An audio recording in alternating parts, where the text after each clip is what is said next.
Hello guys, मेरा नाम है संस्कृति गुप्ता और मैं इस वीडियो में पूरा अपना एसेंशियल का पूरा सिलेक्शन प्रोसेस बताने वाली हूँ। सबसे पहले हम लोग के पास एक रजिस्ट्रेशन फॉर्म आता है जिसमें हम लोग को अपना रेज्यूमे, हमारा पैन कार्ड, ये सब सबमिट करना होता है। वहीं पे हमारे पास ऑप्शन भी आते हैं जो हमें सिटी सिलेक्ट करनी होती है। मेनली हमारे पास 3 ऑप्शन होते हैं, तो आप उस हिसाब से जो भी आपको सिटी सिलेक्ट करनी है आप उसमें सिटी अपनी सिलेक्ट कर सकते हो। देन उसके बाद हमारे पास ये जब हो जाता है पूरा, उसके बाद मेरे पास दूसरा मेल आता है, वो होता है हमारे कॉग्निटिव असेसमेंट के लिए।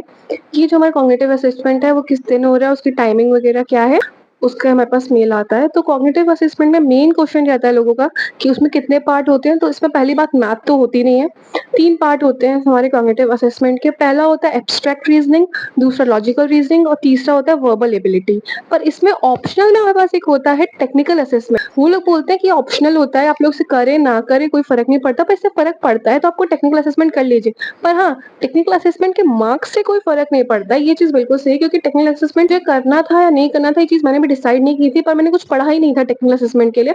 बट स्टिल मैंने उसमें किया, वो आता भी बहुत ईजी है, उसमें स्टूडियो कोड्स आते हैं ज्यादातर और कॉमन क्वेश्चंस होते हैं, तो वो करना बहुत ज्यादा ईजी होता है। हम मेन बात रही कॉग्निटिव के लिए प्रिपरेशन कहाँ से करें, तो मैंने प्रिपरेशन की थी YouTube channel online study for you से। वहां से बेसिकली मैंने लॉजिकल रीजनिंग और एब्स्ट्रैक्ट रीजनिंग की थी। और जो वर्बल एबिलिटी थी वो मैंने प्रेप इंस्टा से की थी। जो प्रेप इंस्टा की जो फ्री वाली चीजें रहती है वहां से मैंने अपनी वर्बल एबिलिटी कर ली थी। मेरे लिए उतना ही सफिशियंट था। इंडिया पिक से जो मेरी वीक पॉइंट था वो था सिटिंग अरेंजमेंट और वो डायरेक्शन वाले जो क्वेश्चन थे वो मेरे वीक पॉइंट्स थे, तो वो वहां से मैंने इंडिया पिक से वहां से क्वेश्चन किए। जो मतलब मेरे वीक पॉइंट थे उनके क्वेश्चन मैंने ज्यादा सॉल्व किए थे, तो जिससे अगर वो सिटिंग अरेंजमेंट वाला क्वेश्चन और वो डायरेक्शन वाले जो क्वेश्चंस आए थे मैं, तो मेरे से बहुत जल्दी हो गए थे।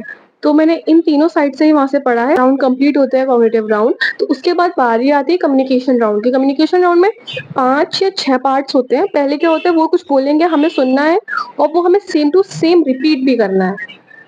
तो इसलिए हम लोग को अपने कानों को एकदम खोल के रखना होता है उस राउंड में कि वो लोग जो बोल रहे हैं एग्जैक्ट वर्ड हम लोग को सुनना है, उनको पूरा बताना होता है वो वर्ड। फिर एक मिसिंग द वर्ड वाला होता है और एक होता है कि वो जंबल वर्ड वाला होता है। या फिर लास्ट में वो हमें एक लाइन दे देंगे, एक टॉपिक सा, तो उस टॉपिक पे हमें 1 मिनट या 2 मिनट कुछ बोलना होता है। और इसमें ये भी होता है, स्टोरी टेलिंग वाला भी होता है और जंबल लेटर्स वाले भी। ये तो होते हैं कम्युनिकेशन राउंड में। कम्युनिकेशन राउंड ऐसा बोलते हैं कि नॉन एलिमिनेशन राउंड होता है, पर मुझे लगता है कि वो नॉन एलिमिनेशन राउंड होता होगा।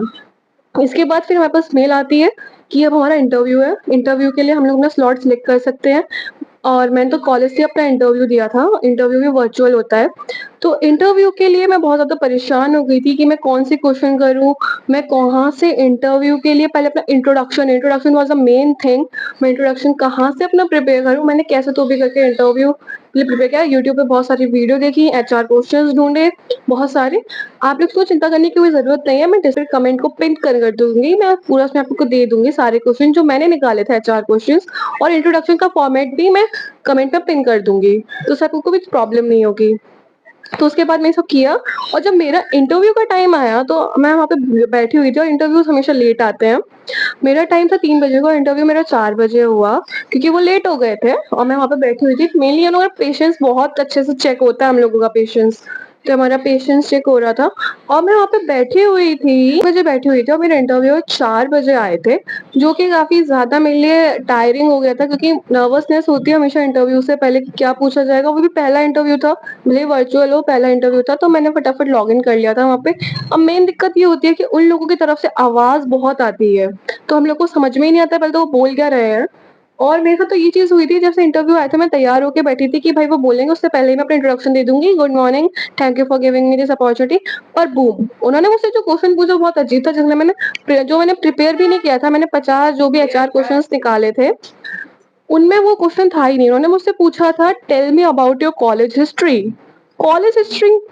मैं बहुत ज़्यादा शॉक हो गई थी, तो मैंने उनसे बोला, can you please repeat it? ताकि उस एक मोमेंट में सोच लूँ सब। मैंने कॉलेज की ज़्यादातर कमिटीज़ में रही हूँ, मैंने बहुत सारे इवेंट्स करवाए हैं कॉलेज के, तो इसलिए मुझे कॉलेज के बारे में पता थी ऑलरेडी ये सब चीज़ें, तो मैंने उनको बताया। फिर उनका नेक्स्ट क्वेश्चन मुझसे था कि आपने जो प्रोजेक्ट बनाया, मेरा प्रोजेक्ट का नाम था ऑनलाइन बेकरी पोर्टल, ये स्विगी और ज़ोमैटो से कैसे अलग है? या फिर कैसे अलग है या ये कैसे सेम है? उनका ये क्वेश्चन था, तो उसका भी मैंने उनका आंसर दे दिया था। मेन थिंग ये होती है इंटरव्यू में कि अटको मत बिल्कुल भी, कहीं पे भी अटकना नहीं है। बोलते रहो, जो आए वो बोलते रहो फ्लुएंटली, अटको मत बिल्कुल भी। उनका क्वेश्चन था कि आप इस रोल के बारे में क्या जानते हैं? तो मेरे से गलती हो गई थी, हम जिस रोल के लिए जा रहे थे, सासा रोल के लिए, मैंने उसके लिए कुछ पता ही नहीं किया था कि भाई ये रोल होता क्या है? तो मैंने सोचा नहीं मुझे नहीं पता, पर आप बता दीजिए, मैं बाद में इसका ना सर्च कर लूँगा। मुझे बताया जो भी उन्होंने मुझे बताया हो, अभी मुझे नहीं याद है फिलहाल। उन्होंने मुझे बताया था, बस इतना इंटरव्यू हुआ। मेरा इंटरव्यू मुश्किल से 5 मिनट का था और यहाँ पे मेरा इंटरव्यू खत्म हो गया। मैंने बहुत नर्वस हो गई कि 5 मिनट का इंटरव्यू हुआ है, ऐसा क्या कहीं मुझसे कुछ गलती हो गई है वो, पर ऐसा कुछ नहीं था। उसके बाद में मेल आ गया कि आप सिलेक्ट हो चुके हैं, बी हैप्पी। सेक्शन में मैं पिन कर दूँगी 2 कमेंट। पहले कमेंट में आपको आपका इंट्रोडक्शन कैसे देना है उसका फॉर्मेट मैं लिख दूँगी। जो मेरा फॉर्मेट है मुझे नहीं पता वो कितना सही है, कितना गलत है, पर मेरे पास जो चीज़ है मैं वो आपको प्रोवाइड कर दूँगी। और फिर दूसरा एचआर क्वेश्चंस। अगर आप लोग को इसके बाद भी कोई डाउट्स हो तो प्लीज़ कमेंट बॉक्स में लिख दीजिएगा, मैं रिप्लाई कर दूँगी। और हाँ, अगर आप लोग को मेरी वीडियो पसंद आई हो तो लाइक, शेयर करना मत भूलिएगा और 5वां तो बिल्कुल शेयर कर दीजिए भाई, जिन लोगों को इन सब चीज़ों के बारे में नहीं पता है, वो लोग ऐसे परेशान होते हैं कि क्या आता है, क्या नहीं आता है, तो परेशान होने की कोई ज़रूरत नहीं है। उन लोग को मेरी वीडियो को आप शेयर कर दीजिए और जो भी डाउट हो या फिर किसी और टॉपिक के बारे में आपको जानना हो, इन्हीं में से किसी टॉपिक के ऊपर ज़्यादा डीप में जानना हो, तो भी आप कमेंट कर दीजिए। मैं उस पे दोबारा वीडियो बनाऊँगी और पसंद आया तो प्लीज़ मेरे चैनल को सब्सक्राइब कर लीजिएगा। That's it for the day. Thank you.